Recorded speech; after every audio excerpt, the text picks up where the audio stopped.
Hello friends, welcome back to my YouTube channel. My name is Karishma और आज का video होने वाला है बहुत ही इन्फॉर्मेटिव। अगर आप न्यू मॉम हैं या न्यू मॉम बनने वाले हैं या फिर आपको ब्रेस्ट फीडिंग से रिलेटेड कुछ इश्यूज आ रहे हैं तो ये वीडियो आपको 100% हेल्प करने वाला है, क्योंकि जो भी मैं इस वीडियो में बताने वाली हूँ वो सब कुछ मेरे पर्सनल एक्सपीरियंस पे बेस्ड है।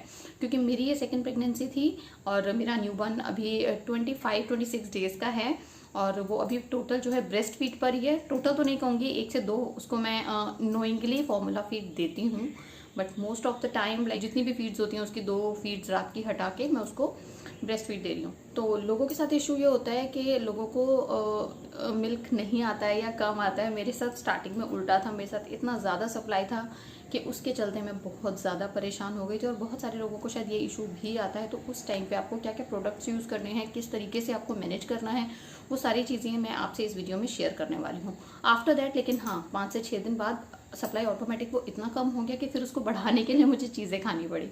तो मैं दोनों ही चीज़ें आपसे शेयर करूँगी। तीसरी इशू मेरे साथ ये भी था फ्लैट निपल्स का, जो कि मेरे फर्स्ट प्रेगनेंसी में था। इसी के चलते मैं अपने फर्स्ट बेबी को ब्रेस्ट फीड नहीं करवा पाई थी, क्योंकि उस टाइम पे मुझे नॉलेज की कमी थी। उस टाइम यूट्यूब पे मैंने ये सब चीज़ें देखी नहीं थी, पढ़ी नहीं थी, रिसर्च नहीं किया था, इतनी समझ नहीं थी ये कह लो। तो वो चीज़ का बहुत अफसोस था मुझे। लेकिन इस बार मैंने पूरी तैयारी के साथ सब कुछ किया, पहले से सारी नॉलेज ली, सारी रिसर्च करी और प्रैक्टिकली चीज़ों को अपने ऊपर अप्लाई किया। तो मुझे पता लगा कि अच्छा, ये चीज़ें करने से ये हो जाता है सच में।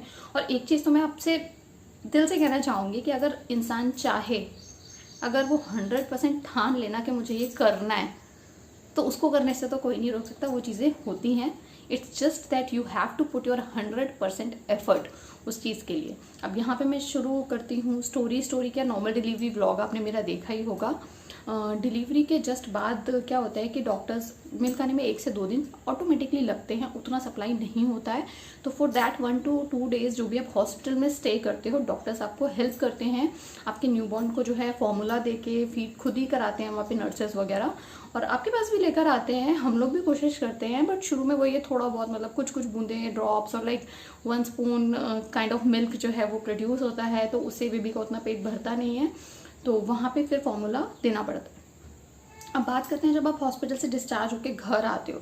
अगर आप न्यू मॉम है तो आपको स्ट्रगल थोड़ा ज़्यादा करना होगा, बिकॉज आपको इसके बारे में कुछ भी नॉलेज नहीं होती है और आपको जो चीज़ें कहने में इजी लगती है ना, करने में वो उतनी इजी नहीं होती है। लोग कह देते हैं कि अगर आपके फ्लैट निपल्स है तो आप ये निपल शील्ड यूज़ कर लो, ब्रेस्ट पंप यूज़ कर लो, या फिर एक इंजेक्शन आता है सिरिंज जिसे बोलते हैं, उसके थ्रू आप निपल को बड़ा कर लो और कर। बट जब ये चीज़ आप प्रैक्टिकली करते हो ना, आपको बहुत पेनफुल होती है और आपका खुद से माइंड फ्रस्ट्रेट होने लगता है। मेरे फर्स्ट प्रेगनेंसी में, फर्स्ट बेबी में यही हुआ था।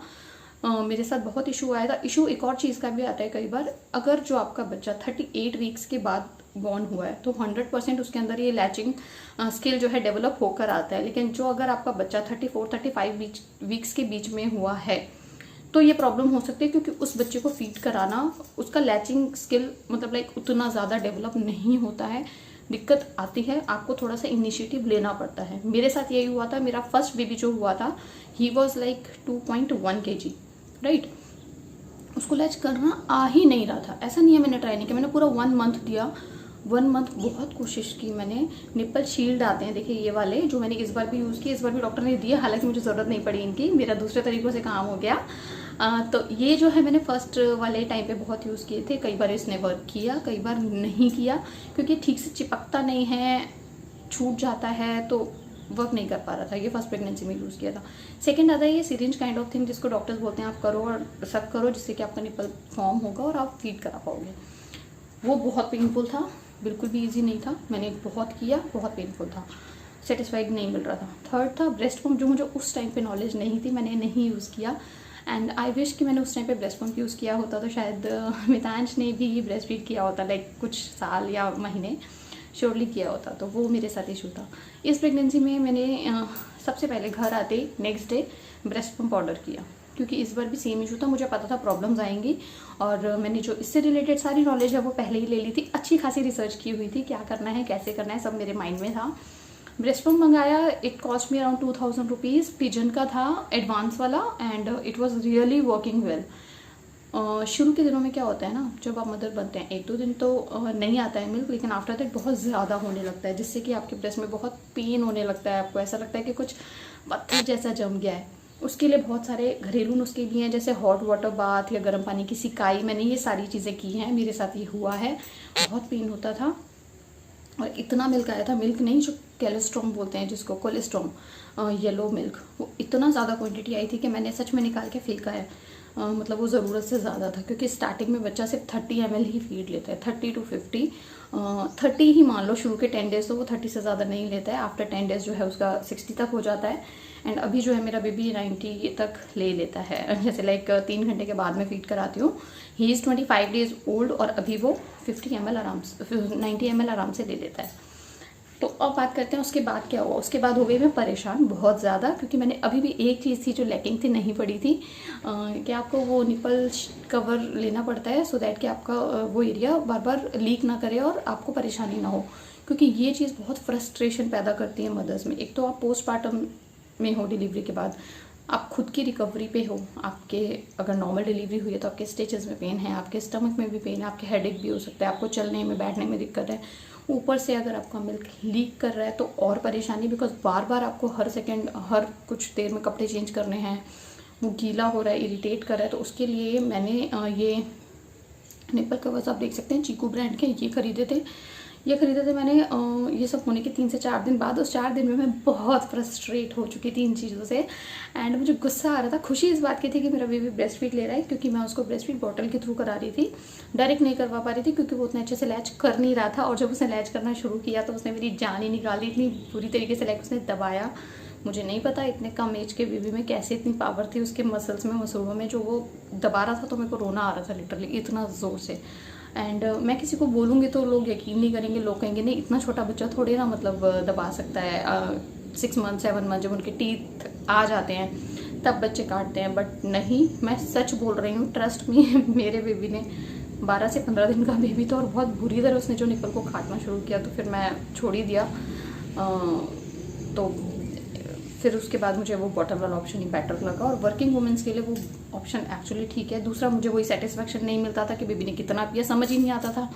वो लगा के जैसे ही आप ब्रेस्ट में उसको लगाते हो वो सो जाता है, तो पता ही नहीं चलता है ना कि कितना वो पी रहा है, कितना पेट भर रहा है उसका। मुझे सच में नहीं समझ में आता है। तो मुझे सबसे बेस्ट लगता है कि आप मेजर करके क्वान्टिटी उसको दो, तो मेरे को सेटिस्फेक्शन मिलता है कि मेरे बेबी ने इतना खाना खा लिया है। ये चीज़ मैंने की, ठीक है। तो चीकू के ये ज़रूर ले लीजिएगा, स्टार्टिंग में बहुत काम आएंगे, बहुत बहुत, ठीक है। सेकेंड थिंग, नर्सिंग ब्रास ज़रूर ले लीजिएगा, बहुत हेल्पफुल रहती है, स्पेशली गर्मी के टाइम पे, वरना आप पसीना पसीना हो जाते हो। आप कितना भी कुछ यूज़ करो, एसी तो आप वैसे ही यूज़ नहीं कर सकते हो आफ्टर डिलीवरी, तो पसीना आना ही है। अगर गर्मी की डिलीवरी है तो वो आपको फ्रस्ट्रेट कर सकता है, क्योंकि एक हाइजीन मेंटेन करना ना ब्रेस्ट फीडिंग के टाइम वो भी बहुत इंपॉर्टेंट है।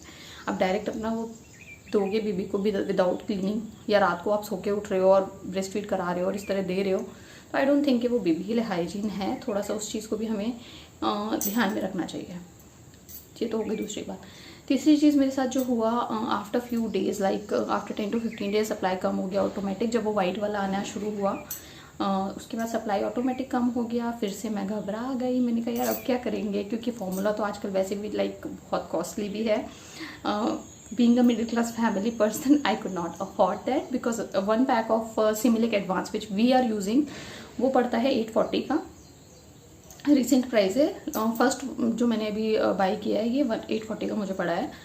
एंड अभी एक ही डब्बा है जो अभी तक चल रहा है, क्योंकि मैं पहले उसको रात को सिर्फ 1 फीड देती थी उसकी। अभी जो है रिसेंटली थोड़ा सा बढ़ा के 2 फीड मैंने देनी शुरू की है रात को, एंड बाकी दिन में और रात के 12-1-2 बजे तक भी मैं ब्रेस्ट फीड ही देती हूँ उसको। उसके बाद का जो टाइम होता है जिसमें लगता है कि थोड़ा सा इंसान सो ले ठीक से, तो उस टाइम पे बस मैं अपने लिए उसको वो देती हूँ, सो दैट मैं 4 से 5 घंटे अगर सो लेती हूँ तो मेरी नींद प्रॉपर हो जाती है, मैं दिन के लिए पूरी फ्रेश रहती हूँ।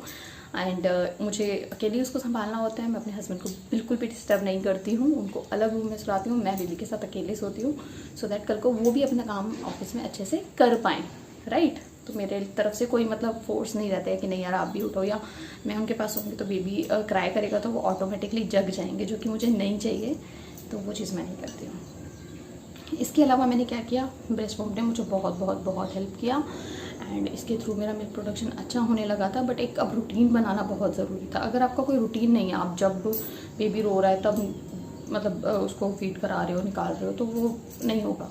आपको एक प्रॉपर टाइमिंग देना होगा, लाइक हर 2 घंटे या 3 घंटे, अगर 4 घंटे का गैप रहे तो एवरी आफ्टर 4 आवर्स आपको वो एक्सप्रेस करना होगा मिल्क। अगर नहीं करोगे तो फिर नहीं आने लगेगा या प्रॉब्लम्स शुरू हो जाएंगी।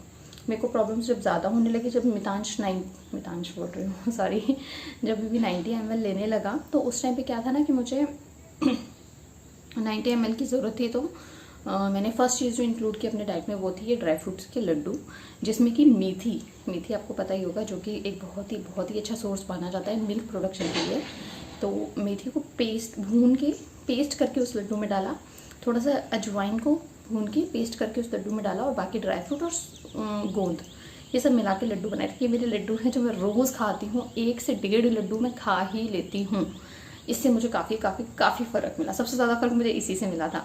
सेकेंड, जो मुझे इंस्टेंट जो चाहिए था, इंस्टेंट के लिए मैंने जीरा पाउडर खाना शुरू किया। बहुत कड़वा होता है, भून के पेस्ट करके डब्बे में मैंने इस तरीके से इसको रख लिया था, और 1 चम्मच जो है मैं पानी के साथ उसको निकलती थी। 1 चम्मच क्या, 2 चम्मच ही, छोटा वाला चम्मच है ना, 2 चम्मच में निकलने लगी। उससे मुझे काफ़ी फ़र्क पड़ा। मेरा सप्लाई 1 से 2 दिन में ही ठीक हो गया अपने आप। तीसरी चीज़ जो मैंने इंक्लूड की थी वो थी मसाज। थोड़ा सा अपने आप को मसाज देना स्टार्ट किया, जिससे कि जो वो थोड़ा टाइट हो जाता है, पत्थर सा बन जाता है, वो चीज़ें नहीं बने और वो एक्सप्रेस होकर अच्छे से निकले। चौथा, मैंने रूटीन फिक्स किया कि भाई मुझे 2-3 घंटे में पंपिंग करना ही है। इससे क्या है कि ब्रेन को सिग्नल जाता है कि हर 2 घंटे में इसको रिक्वायरमेंट है मिल्क की, तो बॉडी मिल्क प्रोड्यूस करती है। 5th चीज़ थी, मेरे साथ प्रॉब्लम थी, मैं पानी नहीं पीती थी। पानी को इंक्लूड किया मैंने, बहुत सारा पानी पीना मैंने शुरू किया, जिसकी वजह से भी मुझे अच्छे रिजल्ट्स मिले। डाइट मेरा ऑलरेडी अच्छा था, from the very first day मैंने बहुत अच्छी डाइट ली है, इंक्लूडिंग खिचड़ी, दलिया और मसूर की दाल। अभी आज 25th डे है और अभी तक ऐसा एक दिन भी आई थिंक मुझे याद नहीं है जो गया है मैंने मसूर दाल ना खाई हो, और वो भी 2 टाइम्स। दिन में तो खाती हूँ 1 बाउल, रात को भी 1 बाउल। दिन में ज़्यादा भी हो जाता है कई बार, क्योंकि मैं राइस प्रेफर करती हूँ तो दाल में लेती हूँ। साथ ही पनीर, सोयाबीन, प्रोटीन रिच सारे फूड्स मैंने इंक्लूड किए। एक और जो बहुत इंपॉर्टेंट चीज़ थी जो मुझे इवन हॉस्पिटल से मिली थी, that is the lacto something, एक मैं दिखा दूँगी आपको। ये मुझे मिला था पाउडर, इसको मिल्क में 2 स्पून डाल के मिला के आपको पीना है। इसमें शतावरी और समथिंग जो है कुछ होता है, जिसकी वजह से आपका प्रोडक्शन अच्छा होता है। तो ये मुझे हॉस्पिटल से ही बस 1 डब्बा मिला था, वही मैंने घर आके फिनिश किया। मैंने उसके बाद दोबारा मुझे नया ऑर्डर करने की ज़रूरत नहीं पड़ी। टच वुड, अभी सब कुछ ठीक है। मिल्क में डेली पीती हूँ, 1 कप तो पीती ही हूँ, बोलती नहीं हूँ। और कभी कभी मुझे लगता है कि नहीं कुछ कम हो रहा है या ज़्यादा चाहिए, तो 2 कप भी इंक्लूड करती हूँ सुबह और शाम, जिसमें मैं डालती हूँ मदर हॉर्लिक्स, बिकॉज वो मेरे पास घर में अवेलेबल था। तो मैंने सोचा जो चीज़ अवेलेबल है उसको यूज़ किया जाए इंस्टेड ऑफ ऑर्डरिंग समथिंग। तो वो मेरे को बहुत अच्छा रिजल्ट दे रहा है, मुझे कोई भी प्रॉब्लम नहीं आ रही है अभी। टच वुड, अभी तक तो कोई प्रॉब्लम नहीं है। अभी जैसे जैसे आगे बेबी का रिक्वायरमेंट और बढ़ेगा तब मुझे और पता लगेगा, बट अभी at 1 time I can express 100 ml milk, which is the requirement of my baby. दिन में 3 से 4-5 बार हो जाता है, एंड बॉटल के थ्रू ही दे रही हूँ। मुझे बहुत कन्वीनियंट लगता है वो देना। मुझे सेटिस्फेक्शन ये रहता है कि एटलीस्ट मैं उसको ब्रेस्ट फीड दे पा रही हूँ, चाहे किसी भी फॉर्म में दूँ, राइट। क्योंकि इसके साथ मैं बहुत सारे अपने काम भी मैनेज कर पाती हूँ। Being a like mother of 1 kid already, इतना टाइम नहीं मिलता है कि आप सारा दिन ब्रेस्ट फीड करवा पाओ। उसके लिए फिर बंदे को बिल्कुल खाली होना पड़ेगा, क्योंकि बच्चे हर आधे घंटे 1 घंटे में क्राई करना शुरू कर देते हैं। तो वो चीज़ मैं नहीं कर पा रही हूँ। अब प्लीज़ इसके बेसिस पे मुझे जज मत करना कि मैं अच्छी माँ नहीं हूँ, या ये नहीं है या वो नहीं है। सब कुछ चीज़ का पूरा ध्यान रखती हूँ। बॉटल्स को डेली बॉयल करती हूँ, अच्छे से क्लीन करती हूँ। दिन में कितनी बार हो जाता है, हर बार ही क्लीन होता है मेरा। बॉयलिंग दिन में 2 बार हो जाता है। 2 से 3 बॉटल्स मैंने ली हुई हैं, एक स्टील की भी रखी है इसीलिए, ताकि कोई दिक्कत नहीं आए ज़्यादा। एंड इस तरह से जो है मैं अपना ये शेड्यूल मैनेज कर रही हूँ।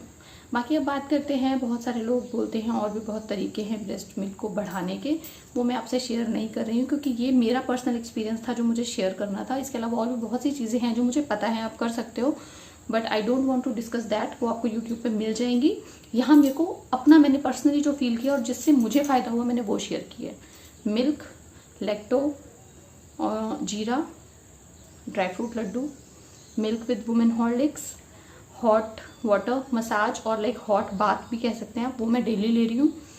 एंड कंटिन्यू हाउ टू से लाइक कंटिन्यू पंपिंग एक पर्टिकुलर इंटरवल के बाद, वो भी बहुत ज़रूरी है। तो ये सारी 6-7 चीज़ें मैंने की हैं जिसकी वजह से मुझे कोई दिक्कत नहीं आ रही है। तो गाइज़, अगर आप लोग भी नई मॉम हैं और बनने जा रहे हैं, जो भी चीज़ें मैंने बोली उनका खास ध्यान रखिएगा।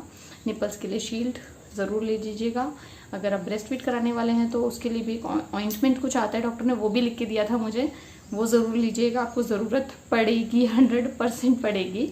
एंड इसके अलावा और ब्रेस्ट फीडिंग से रिलेटेड कुछ रह तो नहीं गया। I think I have covered everything. तो ये सारी चीज़ें थी। और अगर आपको कुछ भी इससे रिलेटेड जानना है मेरी जर्नी के बारे में, तो you can ask me in the comment section. मेरी एक अच्छी आदत है कि मैं हर कमेंट का रिप्लाई करती हूँ, चाहे मुझे उसका जवाब पता हो या ना पता हो। नहीं पता होगा तो I will clearly tell you that भाई नहीं, मेरे को नहीं पता, लेकिन अगर मुझे पता है तो I will surely share with you.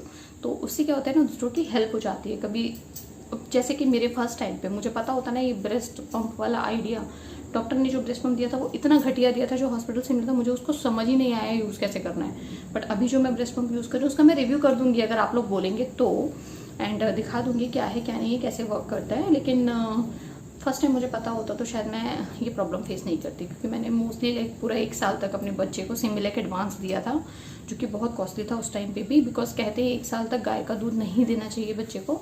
तो हमने कोई भी बाहर का दूध नहीं दिया था, तो सिमिलैक एडवांस पे ही मतलब मितांश बड़ा हुआ है। हालांकि मुझे लगता नहीं कि बहुत ज़्यादा फ़र्क है, क्योंकि मेरा फर्स्ट बेबी जो है वो अच्छा खासा है, इम्यूनिटी वाइज, हेल्थ वाइज, दिमाग तो उसका बहुत तेज़ है। तो टच वुड में एवरीथिंग इज़ ओके।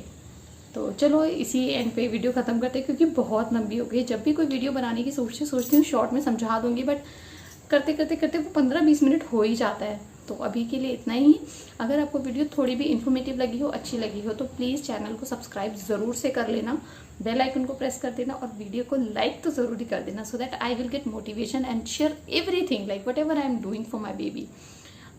ये करने से थोड़ा सा मोटिवेशन मिलेगा अगर आप लाइक करेंगे तो। एंड अच्छा लगे तो कमेंट भी कीजिएगा। Thank you so much, bye bye.